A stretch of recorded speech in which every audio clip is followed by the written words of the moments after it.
What's good, everybody? Thanks for tuning in. I'm doing another video talking about the villains who were right in movies. You might have heard my last one I did, Thanos and Infinity War. I did another one for Hela and Thor Ragnarok and how they were justified to do the things that they did in the movie. Today I'll be talking about another comic book character, my personal favorite actually, Ronan the Accuser. Probably should have been did a video on him. He's like my favorite character ever. But anyway, this Ronan the Accuser is a character we find in Guardians of the Galaxy Volume 1. He's a Kree, come from the Kree Empire. There are these blue beings right here. His basic abilities and powers and things like that is his skin, is very durable. He has superhuman strength. He doesn't need air or oxygen. He can survive in space without any of that. He has super agility and speed, major combatant. He's a general of a Kree army, so he's a badass fighter. He has this universal weapon you see right here. It's not like Thor's hammer. It's more of a, I don't know, it's like a melee weapon. It does have energy blast and shield projection, so it does have some powers and abilities, but it doesn't shoot lightning or anything like that. So that's a little background on Ronan himself. As far as where we pick up with him in Guardians of the Galaxy Volume 1, he was born into a 1,000-year war. This war took the lives of his father and his grandfather and his father before him, like Ronan said. But yeah, so this war took a lot of lives from the people in his family. And so when he was born, he grew up through the ranks and made his way up to be the general of the whole Kree Empire, their army.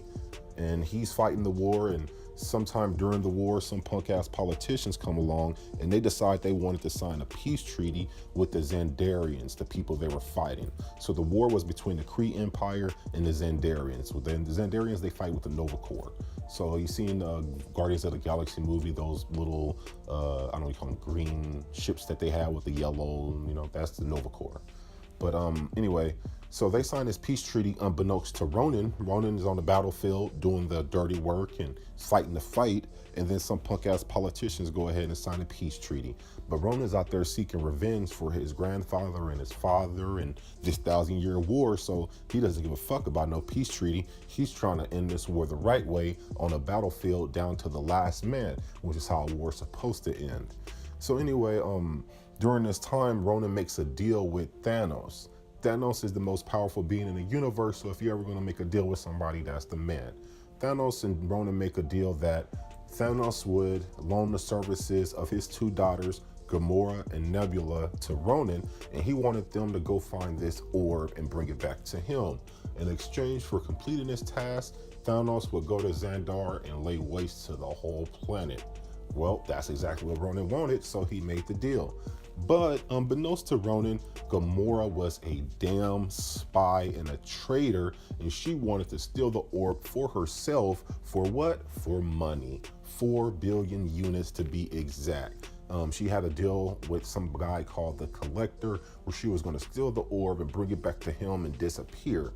Now, somewhere along the way during her plan, she got mixed up with Peter Quill Star-Lord, Rocket Raccoon, Groot, and Drax the Destroyer, also known as the Guardians of the Galaxy. And altogether, those 5 alien beings, criminals if you ask me, because they get arrested and then they break out of prison. So Ronan never got arrested. He never was in prison. I didn't see that in the movie. So I did see the Guardians of the Galaxy break out of a prison. So they're on the run, they're felons on the run from the law. And what do they do when they're on the run from the law? They go and steal Ronan's property. So they're felons on the run from the law, and then they go commit more crimes and they steal an orb that is not their property. It's not. So they steal that and they try to sell it to the Collector, and that backfires on them and the whole place is destroyed. Y'all remember that scene? So all Ronan is trying to do is track down his stolen property. So Ronan finally tracks down the Guardians of the Galaxy, who are on planet Nowhere and are trying to sell the orb to the Collector. He tracks them down there, and then he retrieves the orb with the help of Nebula, who is actually the most loyal character if you think about it, because she didn't like Thanos, but she served him loyally. And when he said, go help Ronan, she did. And while she was helping Ronan, she didn't betray him. She helped him retrieve the orb, and she did personally. And at the end, when her arm chopped off, she was like, just screw everybody. I, was loyal to all y'all, and y'all just crazy, so I'm out of here. So, you know, in honesty, she don't get enough credit if you ask me. But anyway, Ronan finally retrieves the orb, and then he opens up the orb and he realizes that he was betrayed yet again, this time by Thanos. So he was lied to by Gamora, and she was a spy and a traitor, and he was lied to by Thanos, and he finds out that the orb had a power stone in it, one of the 6 Infinity Stones. So with that stone, he can just destroy Xandar by himself and put an end to the 1,000-year war and get revenge for his grandfather and his father. So yeah, Ronan the Accuser was pretty much lied to by everybody in this movie except Nebula, you know, to be honest. So when he finds out that he was lied to by Thanos, he tells Thanos, you know what, I can't trust you because you betrayed me twice already with your daughter and with this orb. So I'm just gonna handle business on my own. And because of the way you talked to me, you called me a boy, you disrespected my Kree people, where I'm gonna come and I'm gonna kill you face to face like a man. Now, that power stone must give you a lot of power if Ronan felt like with that power stone, he can go up against Thanos one-on-one. He didn't say he needed all the other 5 Infinity Stones. No, he said with just this one power stone, I'll be strong enough to fucking kill Thanos, and I'm confident I can do it. So anyway, Ronan gets his power stone and he's headed to Xandar to put an end to this 1,000-year war, and he's interrupted again. Guess by who?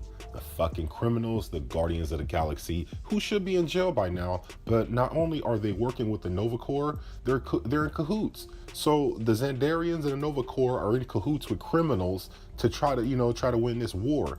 And, to me, in the end, when the whole dance move happened and Peter Quill ended up, teaming up with the Guardians and they held the Power Stone and murdered Ronan, that really pissed me off. And I hit up James Gunn on Twitter about that. Like, how can you make the end of a movie and such a great character die by a fucking dance move? Like, are you kidding me? And he actually tweeted me back about it and said it got the highest ratings of the test audience and stuff like that. But who cares about some test audience who's just happy to be there, who's going to tell you whatever you want to hear? If I was in that test audience, I would have said, hey man, you need to change that end part where Ronan gets distracted by a fucking dance move, and just have him place the power stone down to the ground and blow up the planet like he would if this was actually real. So yeah, that part really took me out of the whole movie, and I think it was disrespectful to my favorite character, Ronan the Accuser. So in the end, I believe that Ronan the Accuser was betrayed by everyone. He was even double-crossed by the Nova Core, and they couldn't fight a war honestly and defeat him heads up. They had to get in cahoots with criminals and basically people who were fugitives from the law to even overpower Ronan. I feel like he was done wrong at the end of that movie, but that's just my opinion, y'all. Let me know your opinion on Ronan the Accuser. Do you think he was justified to do what he did? He went out in a blaze of glory like his grandfather and his father. Do you think he was wrong? Let me know in the comment section below. Don't forget to like, subscribe. We much appreciate it, y'all. And I'll catch your ass out there in this universe. Peace. Xandar, you stand accused. Your wretched peace treaty will not save you now. 'Tis the tinder on which you burn.